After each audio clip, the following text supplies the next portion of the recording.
Waalaikumsalam warahmatullahi wabarakatuh. Terima kasih yang sudah hadir pada pertemuan kali ini. Nah, di sini Ibu akan menjelaskan tentang materi kemagnetan. Baik, Bu.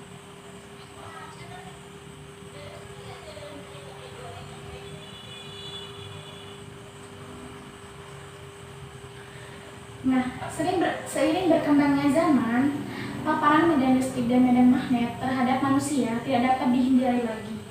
Bumi yang kita diami adalah suatu medan magnet yang sangat besar. Medan magnet adalah daerah di sekitar magnet yang masih dipengaruhi oleh magnet. Medan magnet terjadi karena adanya kutub-kutub magnet yang memiliki gaya tarik-menarik dan tolak-menolak yang besar. Medan magnet bersifat tidak menghalangi dan mampu menembus benda penghalang seperti genteng, tembok bangunan, pepohonan, maupun tubuh manusia, dan yang mengalami penurunan secara linear terhadap jarak dan sumber paparan.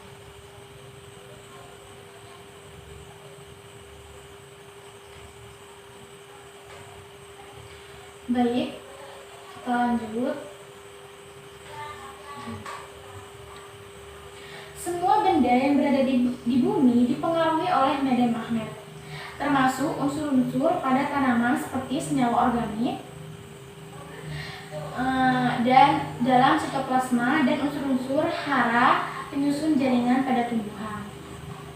Pada proses perkecambahan, nah itu juga merupakan proses magnet yang merubah sifat fisika dan kimia, dan air sebagai medium perkecambahannya.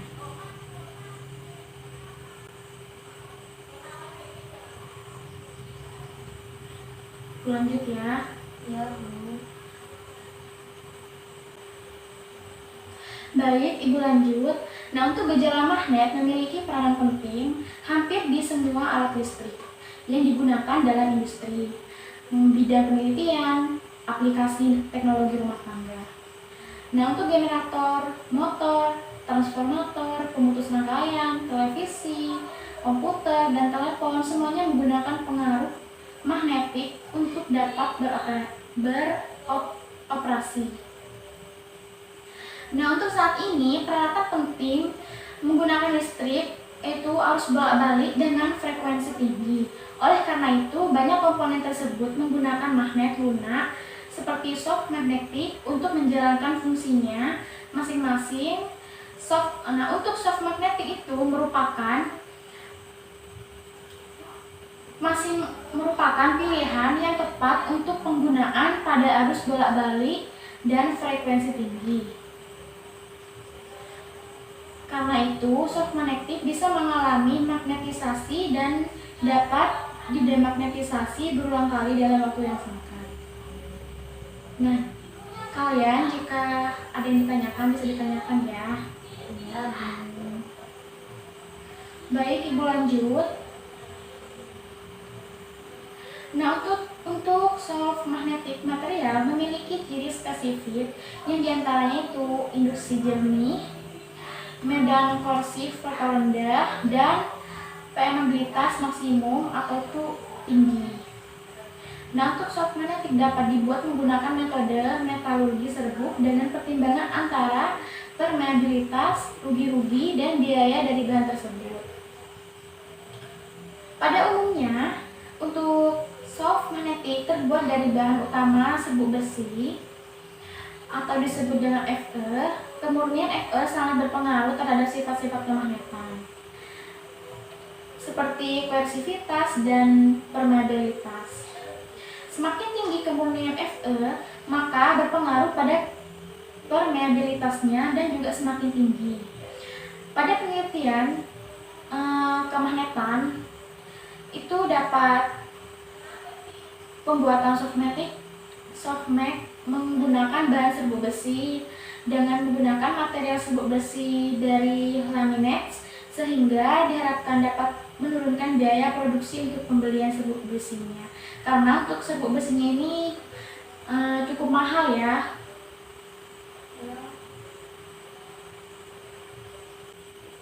Baik, kita lanjut. beralih kepada magnet lagi. Magnet itu disebut logam yang dapat menarik besi atau baja dan juga memiliki medan magnet. Asal dari magnet tersebut yaitu nama dari suatu daerah di Asia Kecil.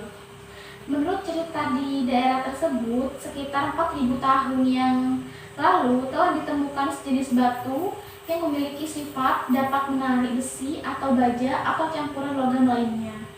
Benda yang dapat menarik besi atau baja inilah yang disebut dengan magnet. Satuan intensitas magnet menurut sistem metrik satuan internasional adalah Tesla dan SI.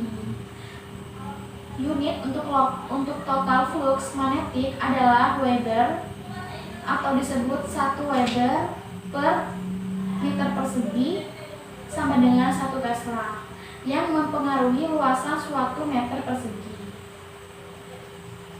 Setiap magnet memiliki kutub, yaitu kutub utara dan kutub selatan. Kutub magnet itu adalah daerah yang berada pada ujung magnet dengan kekuatan magnet yang paling besar, berada pada kutub-kutubnya.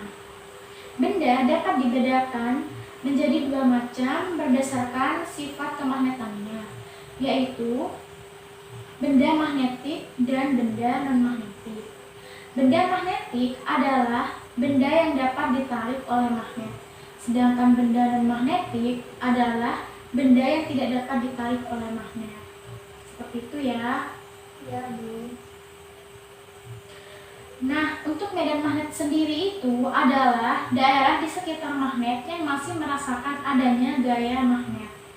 Arah medan magnetik suatu ruangan didefinisikan sebagai arah yang ditunjukkan oleh kutub utara jarum kompas yang diletakkan di sekitar medan magnet tersebut.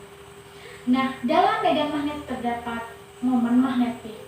Nah, momen magnetik itu menunjukkan 2 buah kutub magnet yang berlawanan. Satuan momen magnetik itu adalah A kali meter persegi. Sedangkan kuat medan magnet itu disimbolkan dengan H. Nah, untuk jaraknya itu R dan M dan meter persegi didefinisikan sebagai gaya persatuan kutub magnetik. Selanjutnya, untuk bahan magnetik yang berpengaruh oleh medan magnet berupa penyerahan dipol-dipol magnetik pada bahan magnetisasi yang memenuhi hubungan dari M sama dengan Xm kali H.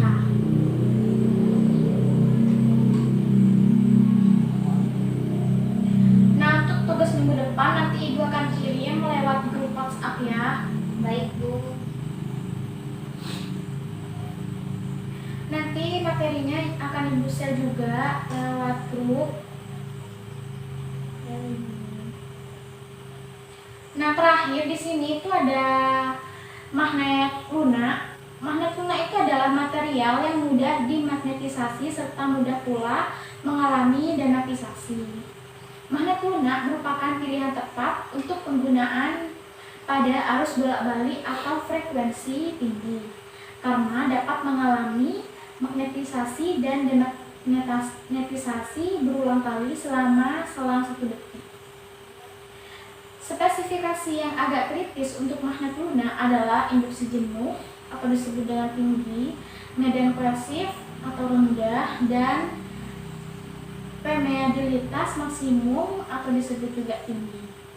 Nah, untuk rasio B per H disebut permeabilitas. Untuk nilai rasio B per H-nya itu di kurva histeris menunjukkan bahwa magnetisasi mudah terjadi karena diperlukan medan magnet kecil untuk menghasilkan rapat flux yang tinggi atau induksi.